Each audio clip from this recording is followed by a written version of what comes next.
Báscula, el peso de las ideas.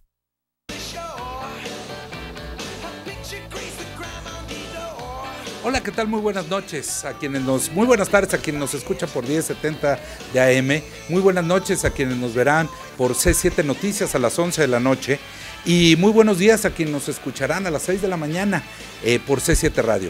Esta es La Báscula, el peso de las ideas, sin duda la mejor barra de opinión de Jalisco y posiblemente del país. El día de hoy es viernes de debate, perdón, tengo que ponerme los audífonos, ¿verdad? Porque si no, no voy a ir al doctor Rueda. ¿Sí? A ver, ¿me pasan los audífonos? No pasa nada. Digo, la ventaja es que estamos en radio y no en tele. Entonces, bueno, estamos en La Báscula y vamos a regresar. Hoy es viernes de debate en el cual pues no nos pudo acompañar mi maestro Juan García de Quevedo. Sin embargo, el doctor Arturo Rueda, director del periódico Cambio, tuvo a bien tomarnos la llamada,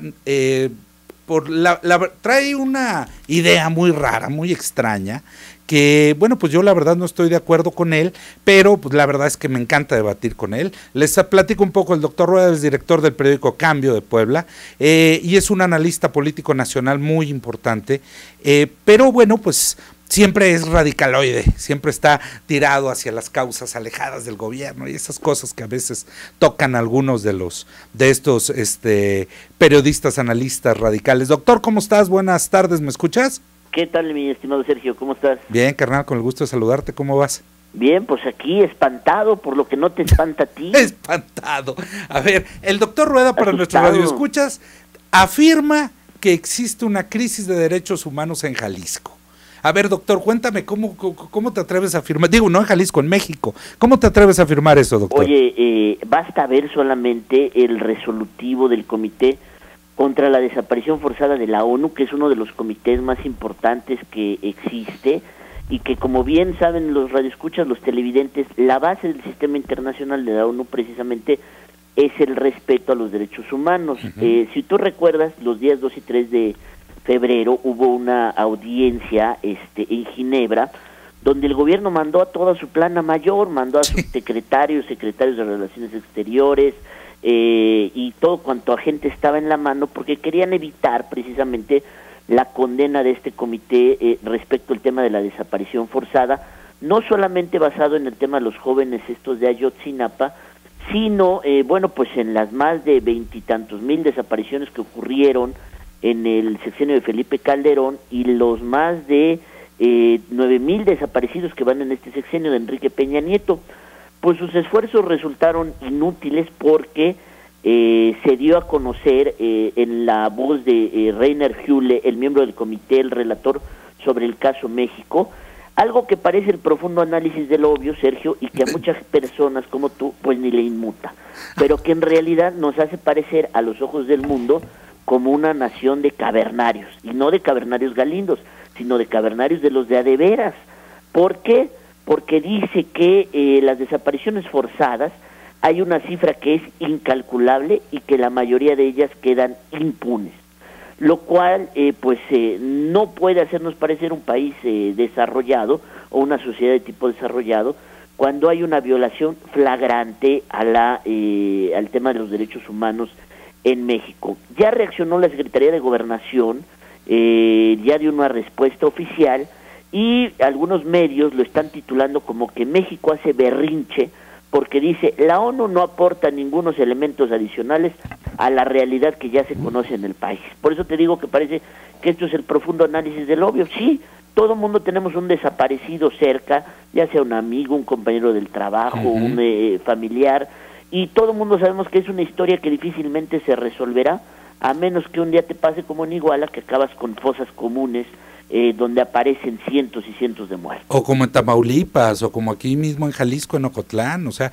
ese es un tema que está en todos lados, y bueno, yo creo que es muy complicado negarlo. Yo la verdad no estoy de acuerdo en esta respuesta me parece que no es la más afortunada esta respuesta que dio la Secretaría de Gobernación.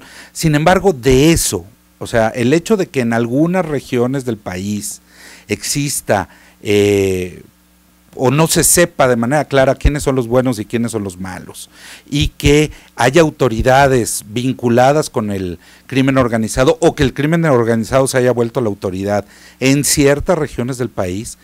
De eso a que existe una crisis de derechos humanos en México a nivel global, híjole, sí, creo que está muy lejano, Arturo. Oye, pero solamente hace falta ver los noticieros cómo contradicen todas las versiones oficiales, Sergio.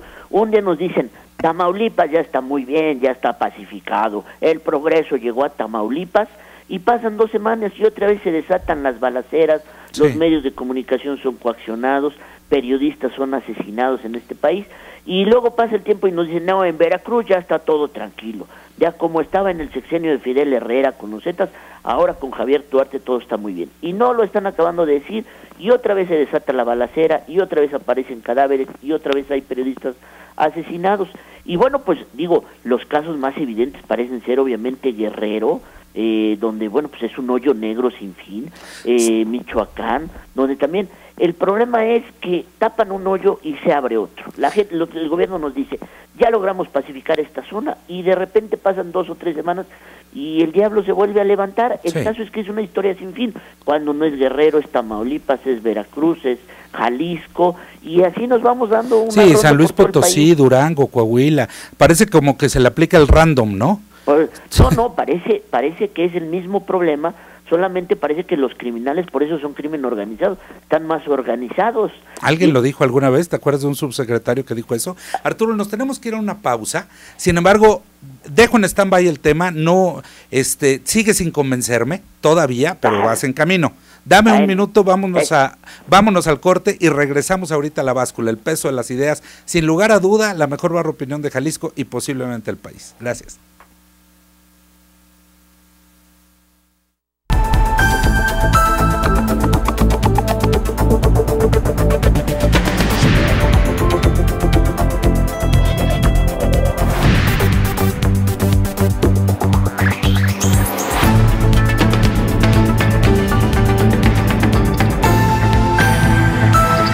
La Báscula, el peso de las ideas.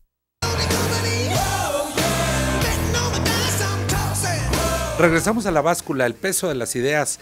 Estamos con el doctor Arturo Rueda, quien nos acompaña vía telefónica. Estamos analizando esta afirmación que a mí me sigue pareciendo excesiva, pero está tratando de convencerme en torno a que hay una crisis de derechos humanos en México. Nos platicaba en el primer bloque, perdón, voy a dar los teléfonos, 3641-7414, 3640-2131, arroba Nigromante Rueda es el Twitter del doctor Rueda, arroba S. Ramírez Robles y arroba 1070 Noticias son nuestros mecanismos de contacto. Por favor, llámenos con nosotros, llámenos, critíquenos, escríbanos, tuitéenos, nos encantará recibir sus mensajes. Y bueno, estábamos hablando de este llamado de la comisión, o bueno, este dictamen de la Comisión de Naciones Unidas, en la cual, bueno, pues habla de la desaparición forzosa, que es un tema mayor para el caso mexicano, pero por si faltara poco, doctor, ¿cómo ves que no solo las Naciones Unidas, sino que la Comisión Interamericana de Derechos Humanos, pues no reconoció la investigación que hizo la PGR en el caso de los 43 jóvenes desaparecidos de Ayotzinapa, y ya dijo que va a venir una comisión que va a estar aquí 3 semanas de cada mes, durante 6 meses, investigando? Es decir, no solo no se acabó el tema, no se murió, sino que por lo menos 6 meses más lo vamos a tener vivo, con observadores internacionales. Se empieza a complicar demasiado para el gobierno federal este tema, ¿no? Bueno, es una derrota brutal, Sergio, pero todo viene, no sé si te acuerdas, se acordarán los radioescuchas y los televidentes, de esta reunión que mantuvo el presidente Enrique Peña Nieto con los padres de los 43 normalistas de Ayotzinapa. ¿Te acuerdas? Ese día donde mantuvieron una encerrona más o menos de 4 horas, y en donde como condición para poder salir con el presidente, digamos, a dar un mensaje, le pusieron como condición la firma de una serie de 10 puntos. Una serie de esos uno de esos 10 puntos era activar alguna de las cláusulas de reciprocidad con la Corte Interamericana de Derechos Humanos para facilitar la participación en la investigación. En ese momento el presidente Enrique Peña Nieto, pues yo no sé si se le hizo fácil, lo mal asesoraron o simplemente de verdad no tiene ninguna idea de derecho internacional. El caso es que el presidente firmó, lo cual no había ocurrido en la historia de este país, porque por ejemplo en otras crisis semejantes pues Zedillo no firmó nunca, ni Fox, ni Calderón. El primer presidente en firmar algo así es Peña Nieto. Sobre esa firma y sobre ese documento es que la Corte Interamericana, pues con esta activación de los mecanismos de solidaridad y participación, hace esta determinación donde descalifica enteramente la investigación de la PGR, ¿no? Le resta total credibilidad, o la poca credibilidad que le quedaba después de que los forenses argentinos también dijeron que la investigación estaba viciada, porque ellos no... Que no podían validarla, ¿no? Que no estuvieron cuando se recopilaron. No estuvieron en la cadena, ¿no? De la recolección de los huesos estos, o de los únicos fragmentos que se pudieron rescatar, ¿no? Entonces, ahora el tema va a seguir durante otros seis meses con la Corte Interamericana aquí. La verdad histórica ya no es ni verdad, ni es histórica, ni es histriónica, como trató de ironizar algún medio de comunicación o algún columnista. Y el país está retratado internacionalmente, Sergio, y eso es lo que más asusta, pues de verdad como una jungla. Esto es una jungla. Te comparto algunos datos para derrumbar tu optimismo, que yo sé que es mucho, pero fíjate, es un reportaje firmado por la Maestría de Periodismo del CIDE y la Fundación Odimar Network en la revista Proceso. Dice que si entre 2007 y 2012, en el sexenio de Felipe Calderón, desaparecieron 6 mexicanos al día, entre 2013 y 2014 en el de Peña Nieto desaparecieron más del doble, 13 al día. Con Calderón se extraviaba o desaparecía un mexicano cada 4 horas con 5 minutos. Con Peña Nieto ello ocurre cada hora con 52 minutos. Y tú te recordarás, Sergio, que cuando esto empezó allá en el sexenio de Felipe Calderón, pues decíamos, no, pues los desaparecidos seguramente son los miembros de las bandas son de los malos, organizados. en algo estarán metidos. Se mataron entre ellos, claro. Se fueron a tirar. ¿Te acuerdas cuando empezaron a surgir estas fosas comunes también allá en la frontera que ustedes tienen con Michoacán, ¿no? Bueno, o la que tienen ustedes con Veracruz, ¿te acuerdas que terrible. Bueno, de repente estaban amanecían del lado de Veracruz y luego amanecían del lado de Puebla? Claro, pero el problema, lo que empezó a ocurrir el año pasado con Chalchihuapan, Tlatlaya y Ayotzinapa, es que nos damos cuenta que no son los criminales los que desaparecen a la gente. Bueno, no solo los criminales. Son las autoridades coludidas con los criminales, Sergio. Okay, eso es lo que nos tiene los pelos de punta. Sí. Sí, yo creo que uno de los principales problemas sigue siendo ese. No sabemos quiénes son los buenos y quiénes son los malos hoy. Claro. Están coludidos en muchos niveles de gobierno, en muchos lugares del país. Sin embargo, yo te insisto, Arturo, que algunos lugares del país tengan esto no sucede en la zona metropolitana del Distrito Federal. Oye, esto no sucede en Nuevo León. El caso de la discoteca donde los fueron a tirar los cuerpos al Estado de México. Claro que ocurre, Sergio. No hay un lugar del país en el que esto no esté pasando. Y en los lugares donde supuestamente antes no pasaba, pues empezó a pasar. A pasar. Bueno, el casino de Nuevo León, ¿te acuerdas? El casino aquel de Nuevo León. Hay una tesis importante hoy en la revista Nexos de este mes que se puede consultar. México está viviendo una guerra civil. Eso es, o sea, las definiciones parece que no son importantes, pero lo son. Sí. Si estamos viviendo una guerra civil, claro, entonces tenemos que activar protocolos internacionales para poder rescatar esta situación. Pero claro, el gobierno jamás... Oye, entonces Felipe Calderón tenía razón en hablar de la guerra contra el narco. Bueno, eso es finalmente lo que está acabando de ocurrir, que el problema principal no eran los narcos en sí mismos, sino su colusión con las autoridades. Y eso es lo que tienen con los pelos de punta todos los mexicanos en este país, Sergio. O sea, ¿qué policías trabajan para los criminales y cuáles no? ¿Y cuáles no? ¿Con qué confianza vas a denunciar un secuestro, un delito, un robo, sabiendo que estos tipos le pueden dar la información a los otros tipos? Y yo creo, Sergio, sinceramente, que lo de los desaparecidos es peor incluso que los muertos. Te voy a decir por qué. Porque un desaparecido deja una sensación de incertidumbre, un vacío personal, psicológico, jurídico y hasta patrimonial. Totalmente de acuerdo. Porque si una persona desaparece tienen que pasar 5 años, tienes que hacer un juicio para poder acceder al patrimonio, etcétera, etcétera. Si está muerto, bueno, pues ya está muerto con tu acta de defunción, vas al banco, retiras el dinero. Empieza el proceso de duelo, ¿no? Que terminará en algún momento. Claro, pero la sensación de vacío psicológico que te deja una desaparición, lo vimos en el tema de Iguala, Sergio, cuando dijeron, ya encontramos en una fosa común los cuerpos, no eran los de los Ayotzinapos, entonces ¿quiénes eran? Y de repente otra fosa, y otra fosa, y otra fosa, y otra fosa.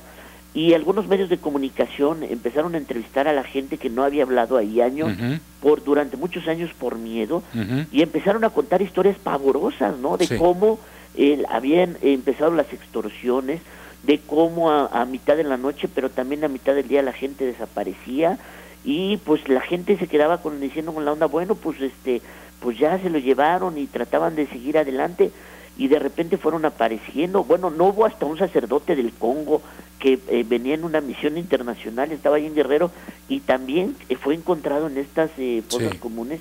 Pues a mí me parece el fenómeno de los desaparecidos todavía peor que el de los muertos, y por eso te citaba yo este reportaje de la Maestría de Periodismo del CIDE y la Fundación Omidyar Network en Proceso, porque se juntan los dos fenómenos. Por una parte dice el gobierno, bueno, tenemos información de que los homicidios dolosos han bajado, y entonces, bueno, pues empezamos a respirar y a ver un mejor clima de seguridad. No, señores, bajan los homicidios, pero aumentan al doble las desapariciones.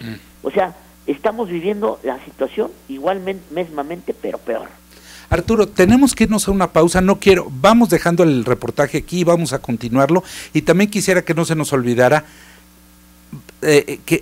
quisiera que me dieras tu opinión en torno a si este problema de los buenos y los malos se va a resolver con este mando único policial propuesto en los 10 puntos de seguridad que planteó el presidente de la República. Dame un minuto y regresamos contigo a La Báscula, el peso de las ideas.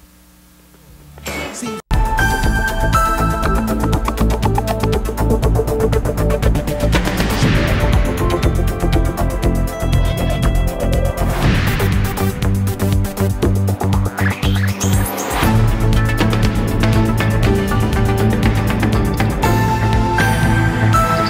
La Báscula, el peso de las ideas. Regresamos a La Báscula, soñando con Aerosmith. Doctor, pues nos quedamos con este punto del reportaje de Proceso, y no quiero que nos vayamos a este bloque sin que me des tu opinión sobre el asunto de la Fuerza Única. Estoy con el doctor Arturo Rueda, y oye, doctor, tenemos una llamada de alguien de tu club de fans, Álvaro González. Saludos, Sergio, del doctor Rueda. Nos pregunta qué piensas de las comparecencias. Hay glosa legislativa acá. Entonces, bueno, pues saludos, Álvaro. Gracias por tu llamada. Pero este tema, ¿te parece, doctor, que mejor lo toco acá a nivel local el lunes? Porque pues me imagino que no estás enterado de las comparecencias de acá, me imagino. Estoy enteradísimo, mejor de lo que imaginas, de todo lo que sucede allá en Guadalajara. Bueno, si quieres, entonces lo tocamos ahorita al final, pero por favor, cuéntame, ¿qué piensas de la Fuerza Única o del mando único que llamó el presidente de la República? Mira, como recordarás, esta idea surgió con el presidente Felipe Calderón, que tenía una ruta muy clara, ¿no? Por un lado, depurar las instituciones policiales, ¿no? Por otro lado, desaparecer las fuerzas policíacas municipales, dada su debilidad y por ser la institución que más podía ser cooptada por el crimen organizado, a través de la creación de un mando único, es decir, la existencia únicamente de 32 policías estatales en lugar de 2,000 y pico que hay municipales, ¿no? Conforme a los municipios que hay en el país. Sí. El presidente Calderón lanzó la idea, a muchos no nos convenció, yo soy uno de los no convencidos, pero el PRI la frenó, ¿no? Ahora que vino la crisis de Ayotzinapa, que fue una especie, digamos, yo le hago el símil de que fue una especie de 11S, ¿no? Lo que fue para los gringos, en el momento en que lanzó la iniciativa de revivir el mando único, todo el mundo aplaudió y todo el mundo dijo, adelante, sí, vamos, pero de eso ya casi han ocurrido 4 meses, Sergio, y no se ven avances. Y te puedo decir... Se presentó la iniciativa, ¿no? Y está congelada. Se presentó la iniciativa, pero no hay ningún avance, y te puedo adelantar... ¿El Senado no la aprobó y la mandó a Cámara de Diputados? No la aprobó, está parada totalmente. Te puedo platicar lo que ocurrió en la plenaria de los senadores del PAN, en donde estuvo el gobernador de Puebla, Rafael Moreno Valle, donde en un vuelco a su posición, él era uno de los que había dicho sí al mando único, sí, ¿no? De hecho, tenemos aquí a uno de los policías del sexenio Calderón, a Facundo Rosas. Él había dicho sí al mando único, ¿no? Todo mi apoyo al presidente y vamos con todo. Y en la plenaria de los senadores del PAN allá en Baja California, que fue hace unos 15 días, pues dio un vuelco absoluto y con una postura única salió Acción Nacional a decir: no va a pasar el mando único, nosotros no le vamos a entrar. Y ya de regreso aquí en Puebla, los medios de comunicación aquí en Puebla lo entrevistaron, y Moreno Valle cambió totalmente su discurso. Dijo, de aprobar totalmente el mando único, la necesidad de que existiera una sola policía estatal, varió su discurso y ahora dice, no, es que las diversidades regionales de los municipios hacen que se necesite que las policías estén en control de los policías municipales. Pues esto es una verdad de perogrullo, ¿no? Pues es algo sabido. Es que no es lo mismo que lo mismo. Pero ¿qué fue lo que se atravesó? Lo que se atravesó es que finalmente el control de la policía y de la seguridad es el elemento político más importante que tiene un gobernante. Claro. Llámese presidente municipal. Sí, el ejercicio del monopolio de la acción. Claro, el monopolio legítimo de la fuerza. Sí. Si tú eliges un presidente municipal y te están asaltando y tú no puedes hablar a la policía municipal a decir, oigan, señores, me están asaltando, y ellos tienen que esperar la reacción del cuartel estatal para poder decir, sí, manden unos policías, pues el asunto ya se fregó, mi estimado Sergio. Además de las diferencias regionales, tú decías hace rato, el país no es monocromo, no ocurre lo mismo en todo el país. En efecto, en esa parte tienes razón, porque no es lo mismo las necesidades policiales, por ejemplo, de una ciudad como Puebla, cada vez más compleja, o como Reynosa, o a una zona metropolitana ya tan complicada como es Guadalajara, claro, donde son varios municipios, donde finalmente tiene que haber una coordinación cercana, ya no solo de las policías, sino de los presidentes municipales y del gobernador. Entonces, de repente tú cortas de tajo y dices, no, se acabaron las policías municipales y ahora solo hay policías estatales.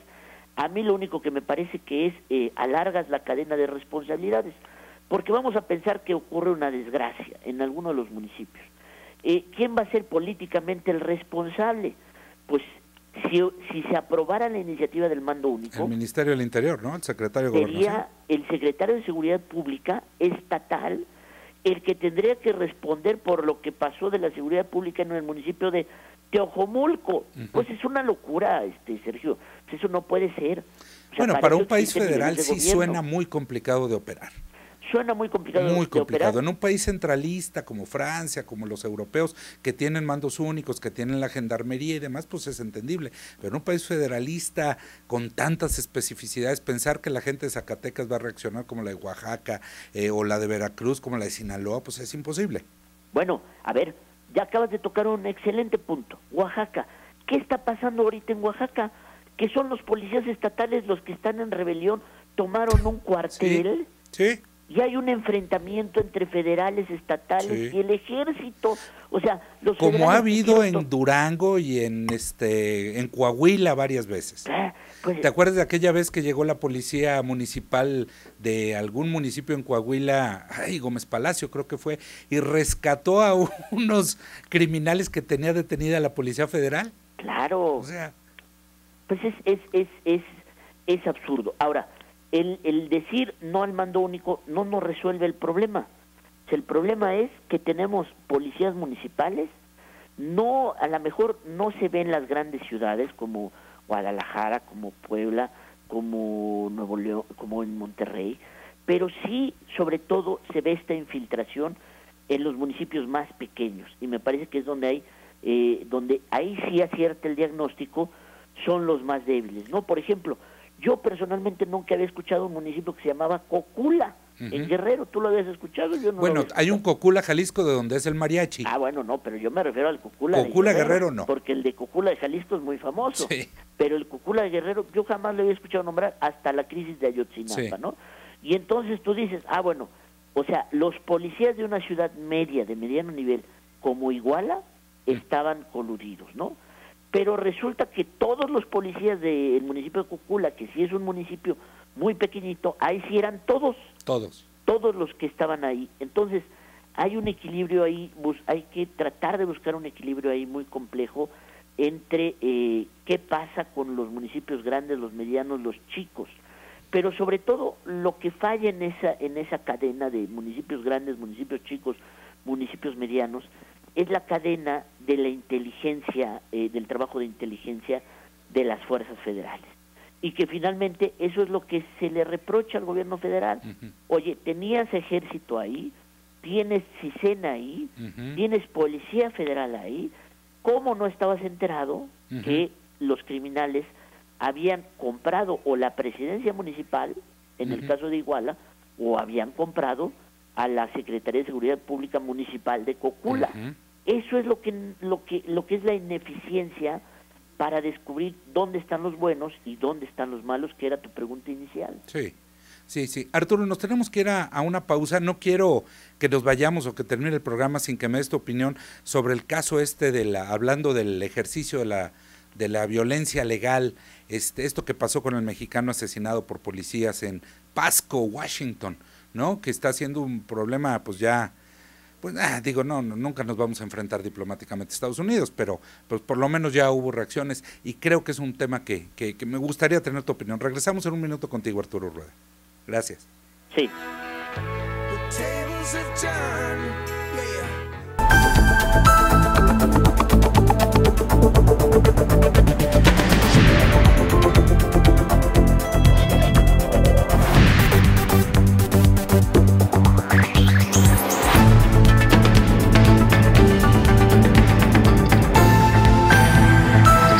La báscula, el peso de las ideas.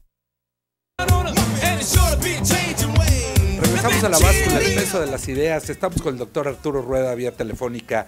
Doctor, pues este asunto de Pasco, no sé si es una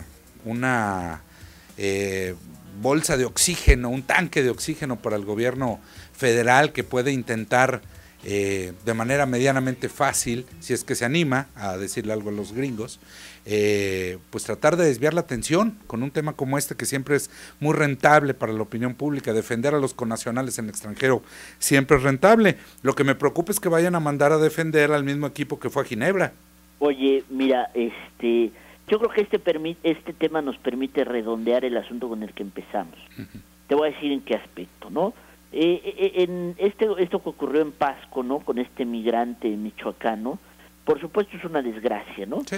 Y en Estados Unidos son de vez en cuando comunes estos casos de brutalidad policíaca. Apenas el año pasado tuvimos hubo uno muy importante en el condado de Ferguson, ¿no?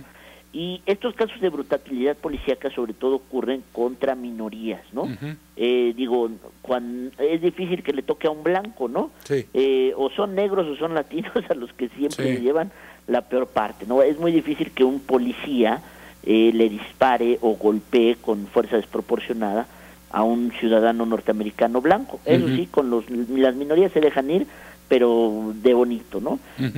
No sé si has podido ver el video en el que, bueno, pues este migrante, al parecer borracho, ¿no? Sí. Está tirando piedras a los coches, ahí, pues en algún lugar de este condado de Pasco.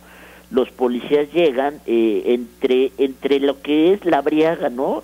Y el hecho de que dicen los familiares que no entendía bien el inglés, ¿no? Pues quiere escapar, y los puros policías estos pues le disparan y lo matan, ¿no? Sí. El presidente ya con las manos ya levantadas, ¿no? Con las manos ya levantadas, ¿no? Ajá. El presidente acaba de salir hace unos minutos, ¿no? Bueno, hace un par de horas, a condenar enérgicamente, ¿no? El asesinato de Antonio Zambrano Montes, este ciudadano michoacano, connacional mexicano.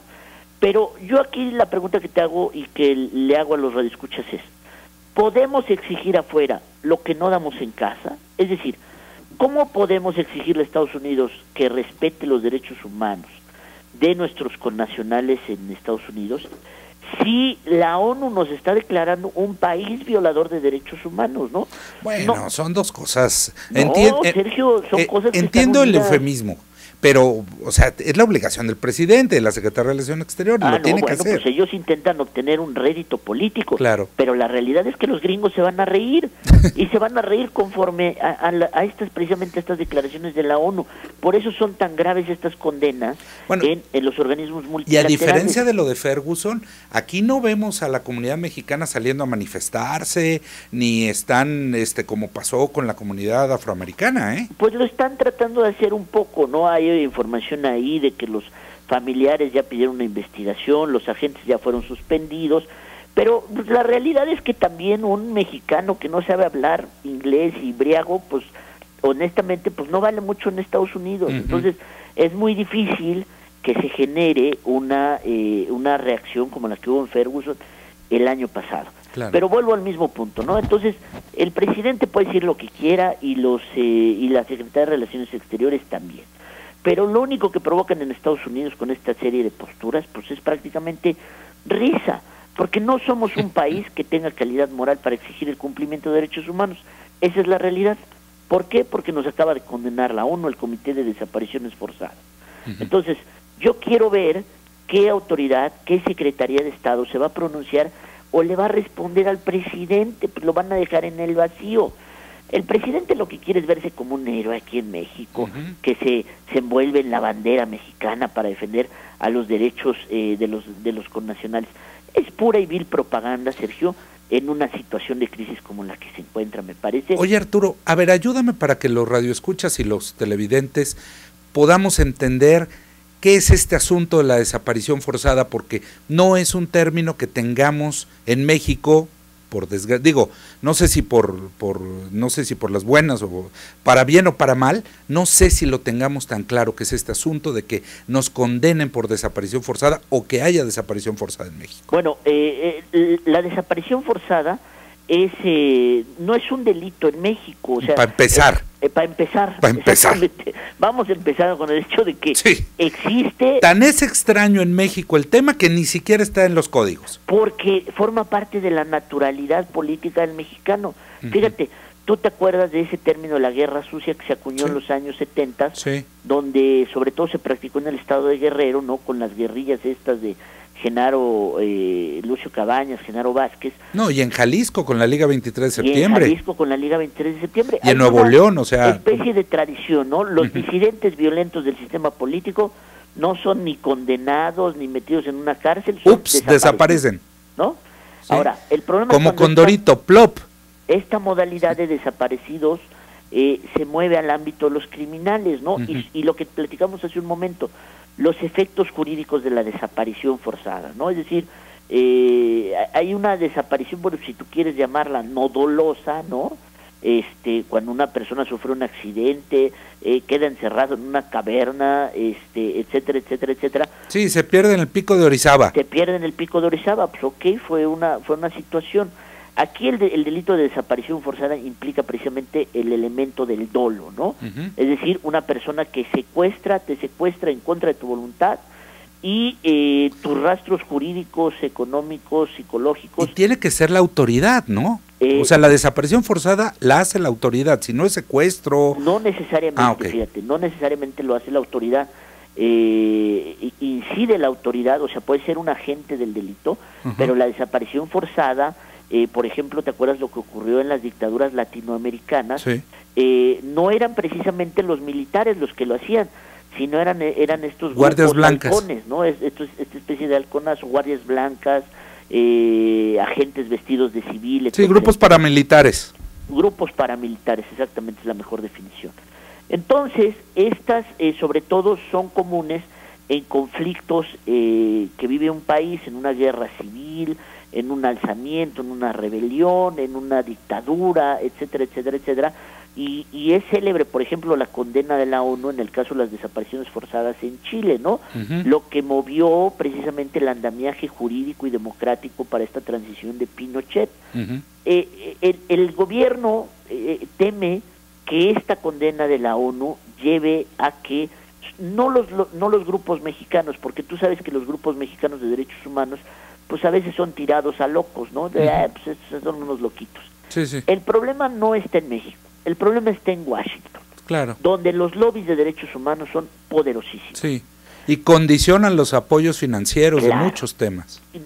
Condicionan apoyos financieros, condicionan acuerdos, condicionan tratados, condicionan incluso el presupuesto para la iniciativa Mérida, y condicionan muchas cosas de las que nosotros ignoramos, por ejemplo, como es la colaboración entre las agencias norteamericanas, como la DEA y la CIA, en su trato con México, ¿no? Entonces, esta resolución de la ONU puede tener muchos impactos aparentemente invisibles de momento, pero la prueba es que la reacción inmediata que tiene el gobierno de salir a decir, bueno, pues es que no nos aportan nada nuevo, ¿no? Es el profundo análisis del obvio, pues ya todos los mexicanos saben que las desapariciones quedan impunes, ¿no? No, bueno, pues es que eso es lo terrible, las desapariciones quedan impunes y está reconocido ya en un instrumento internacional. A mí me parece una derrota durísima del gobierno mexicano que obtuvo en Ginebra. No sabemos si argumentaron mal los diplomáticos mexicanos, si los lobbies norteamericanos fueron los que le metieron mucha presión a este tema, pero ya estamos en una situación, Sergio, una crisis abierta de derechos humanos que no sabemos en dónde va a terminar y en donde el agente garante de esto, la Comisión Nacional de Derechos Humanos, guarda un silencio pasmoso, no sabe para dónde jalar. Con eso pensaba yo terminar. Ya era momento que la Comisión Nacional de Derechos Humanos hubiera emitido algún comentario. Yo no la he escuchado hasta este momento, me parece, ese es el punto que me parece realmente a mí preocupante. Yo, si bien casi me convences y casi te la compro, sigo creyendo que somos más los buenos que los malos, sigo creyendo que si bien hay un foco no rojo, pero sí naranja, sí creo que estemos a punto, sí creo que hay una crisis de percepción de derechos humanos a nivel internacional sobre México, y sí creo que estamos perdiendo la batalla como nación ante la comunidad internacional, porque no estamos aportando lo necesario. Yo me acuerdo cuando el Tratado de Libre Comercio con la Unión Europea, esa era la gran condicionante, que no respetábamos los derechos humanos, y se convenció a los europeos de que sí lo hacíamos. Hoy, para atrás los fielders. No hay elementos, y no hay elementos porque, aunque hubo reformas para hacer más sólidas las recomendaciones de la Comisión Nacional de Derechos Humanos, el papel político que juega el Ombudsman Nacional, ¿no?, al ser elegido por los partidos en el Senado. Arturo, me tengo que ir, discúlpame, te mando un abrazo, un saludo a todos, por favor, y bueno, te invito otro día y seguimos platicando de todo esto. Órale, un saludo a todos. Gracias.